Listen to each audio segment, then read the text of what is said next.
Kuha ng ano. Dapat sinabi, kapapatulan ng mga ito. Kailan ka aalis? Sabi niya bukas daw.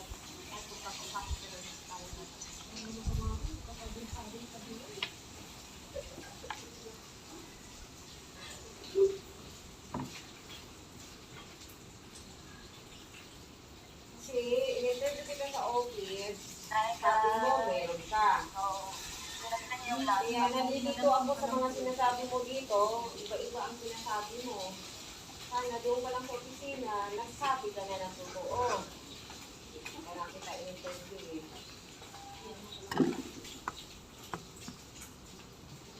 At least, hindi ka tumambay dito ng ilang linggo. Kanino ko i-charge? Dali. Kaya nga tinanong ka niya eh. Ano, trabaho ka na lang ba? Sabi mo,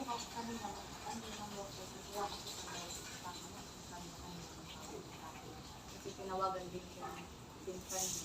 bago ka pumunta dito, bago ka lumuwas, hindi ba kayo nagkausap? Hindi ko ba sinabi sa kanya yung ganyan sitwasyon? Sinabi ko po sa kanya. Bakit ka pinadala ng mama sa pinaano Sabi dito? ko, gagawa na lang daw po. Anong paraan ang gusto niyang magawa? Wala namang paraan kung walang record. Ano, imamagin namin yung PSA mo? Walang paraan pa ganyan. Okay lang kung may record kasi makakakuha kami ng PSA. Eh kung wala kang record, anong gagawin namin? Gagawa kami ng record mo. Diba? Kaya nga nung in-interview ka, kausap tayo sa opisina, meron ka. Sabi mo meron. Wala ka lang local birth, hindi ka makakuha.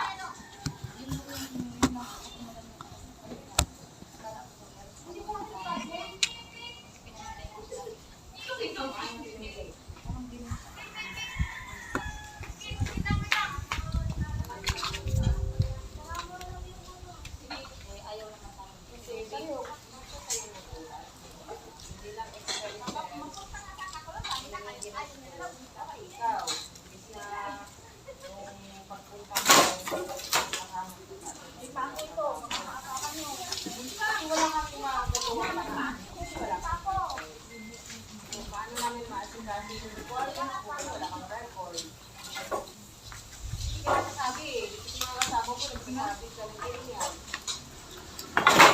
sabi mo sa akin, ilang taon ka na? Sabi mo sa akin?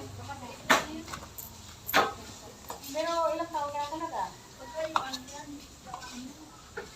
Pero Adam, ano yung sinasabi 21?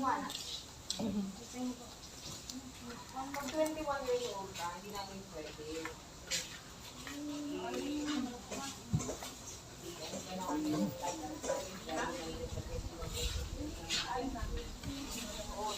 Guys, wala pa ng ano. Nakanta kasi nagbili ko sila ng Kaya nga nung pag-akit mo pa lang sa office namin, sinabi meeting ko daw nga, tayo. oh, may nagsabi sa kabata-bata mo pa, Meeting. sabi mo, 26 years old ka. May mga anak ka na. Hindi naman kasi patihan mo kung may mga anak. Pwede namang nag-release ka ng maaga. So, bukas, alis ka.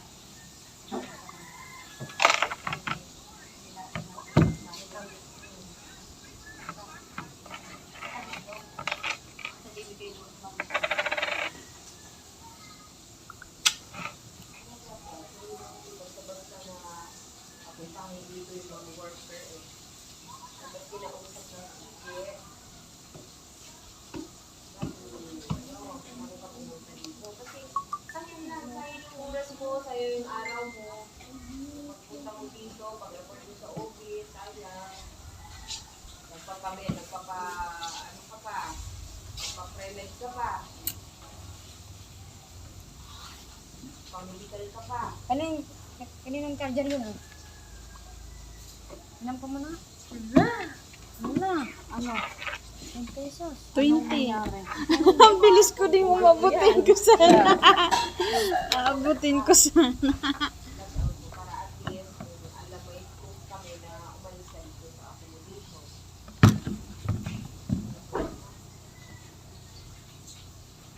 okay na lang na pag ma-okay na yun, habang nag-working ka, kung talagang hindi na mag-abroad, i-register mo yung ano mo, kasi pwede naman magpala yung register, pwede ikaw. Pwede mo yung ilakad. PSA. Pwede. Kasi wala Ano, yan. ano, pagkakataon. So, kung mayroon ka ng PSA, pwede ka bumalik. Pero ano na, Wala ka apply ulit. Kailangan ka pa mag-practice number 1 ka makapagsalita ka na ng English, Agoy, ka ng English. naman na. Kasi hindi naman po pwede. Parate, Kung yun ikaw na may wala kang laman. naiintindihan, paano kung uutusan ka ng madam, hindi mo naiintindihan, so nagkakamali ka na ngayon. So saan mag-uumpisa yung mananakit, pasigaw, pagalitan ka, doon din, di ba? Kasi hindi mo naiintindihan. Ganun. So, syempre, ayaw din namin na mangyari sa iyo din. Eh, kami, kung magka-problema ka doon, sino pa din ang problema, kami pa din, sino pa din. Kaya gusto kong, pag nandoon ka, pag talagang interesado ka mag-abroad, Mag-aral. pag-aralan mo. Magbasa, kahit papaano, pagsulat, English, kahit yung mga basic English lang. Kasi yung mga amo, mga Arab, di naman talaga magaling ng English yan. Ano din sila, halo, English, may Arabic. So, ang importante dyan, nakaintindi ka. Para maayos yung pagsasama niyo ni Madam. Kasi kung hindi kayo magkaintindihan, mali-mali yung mga ginagawa mo, kahit sino, maiirita. Mapapagalitan ka. Hanggang sa, kung palaban ka, saan mapupunta? Saan? Sino may mo problema? Diba? Maiirita. Yun yung point ko sa'yo unang-unang pa lang. Na sinabihan kita. Kung hindi ka talaga mag-English, hindi ka ng English, makapagsalita ka ng English. Alam ko hindi ka mag-fill out eh. Nagkita-kita, hindi mo, nasa baba ka pa lang, nakikita na kita. So, pag-aralan mo, kahit yung basic na pagsulat, pag-aralan mo yan. Kasi hindi naman kailangan magtutuhan tayo para sa hindi mo. Hindi naman yan sa amin, sa yan. Kaya naman gusto mo mag-abroad. Okay din naman yung may pangarap, pero dapat matuto din. Kailangan mo yung procedure yung sarili mo mag-abroad. Kahit pa paano, para hindi ka kawawa sa abroad. Kasi kawawa ka nga sa trabaho, hindi ka kayo makaintindihan, mas mahirap sa iyo. Diba? So, wala yung passport. Wala akong passport. Hindi na naman tayo basta kami ng kanila pa-abroad. Kasi kung anong problema mo doon, problema din nyo namin. Kung pwede pabayaan, hindi kung Malabon lang yan. Norte lang yan. Pwede ka pick-upin kagad. Suduin. Eh, nasa Saudi yan. Kung wala talaga yan. Ha? Sige, ayusin mo yung buhay mo, requirements mo. Kung gusto mo talaga, apply ka ulit.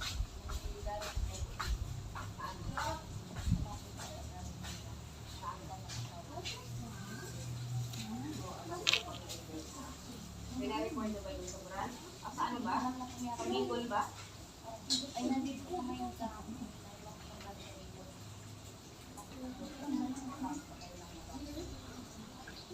Buti nito na nakikita ko pa rin mga kabidyo ko ika. Buti nito na yung ka na kaya nakapag...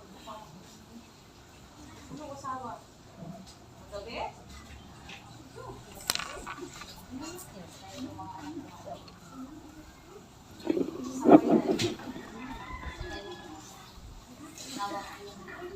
Baby ka naman.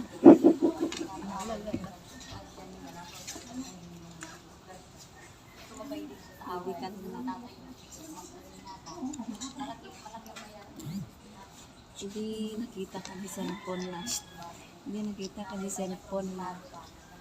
Ada na chat di Arabo na. Ako nga maawatan. Tapos di reply na may kalma. kapit kami magbabayan.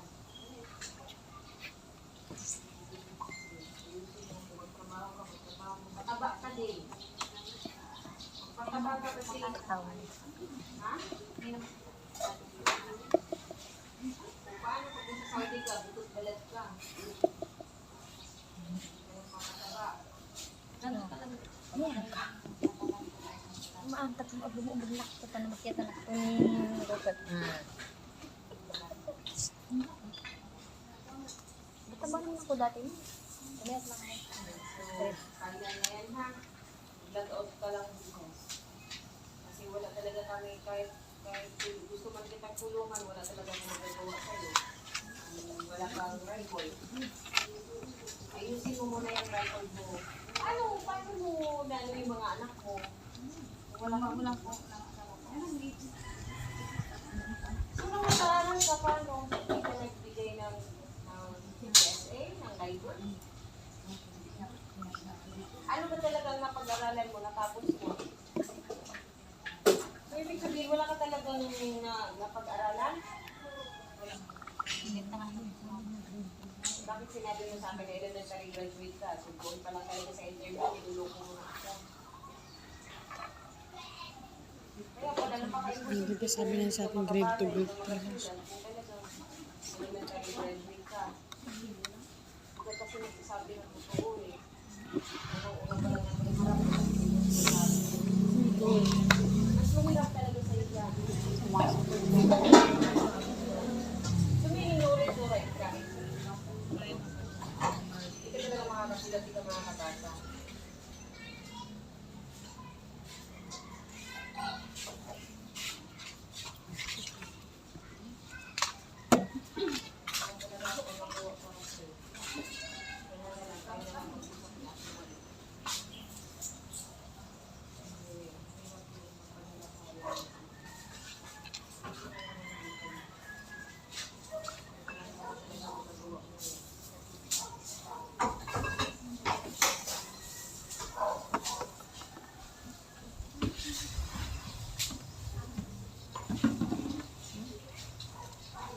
Mag-out ka na lang bukas ha.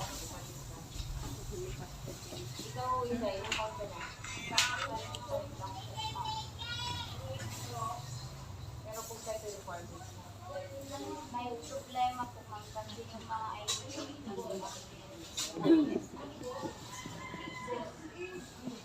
Yung mga IDs na yan po ako.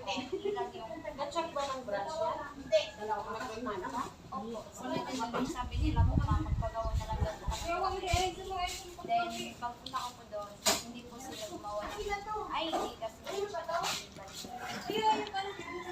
Wala akong sinabing barangay ID. Ang sabi ko barangay. Gumawa po ako ng barangay business na courses kasi yun na lang daw po. Kung ano nasa PSA. So, meron ka. Meron po. So, butante ka. Ilan? Korte. Ilag po.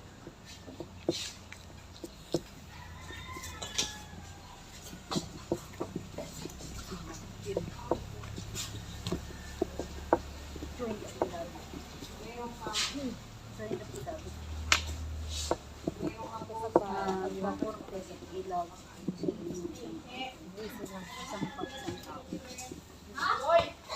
Ay, susundin niya na lang yung PSA.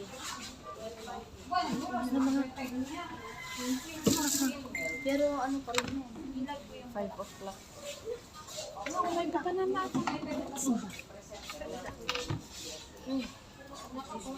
Wala akong pera, P. ubos na yung pera namin sa kakalot. Ay, wala akong yes. Ay, pag-ulo ko ito ba? Ay, ulo ko ito. Hindi na gali? Pertanan. Dapat lagi rin nagporta.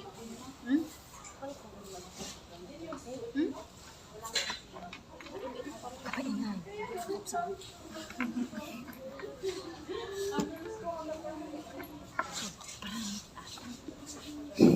Nararig na.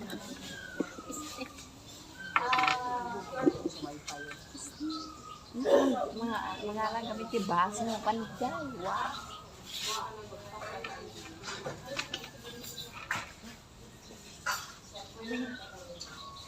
Kakantang mo na. Maaga pa. Maaga pa. Sabi, one take na lang.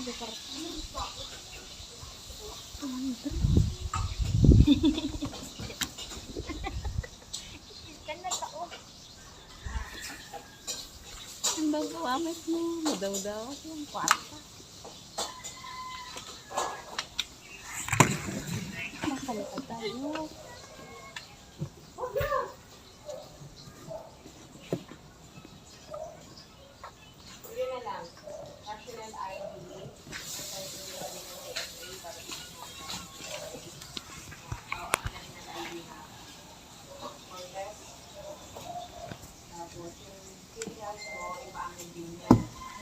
Power off. Kanta ka tayo mamaya. Mamaya na.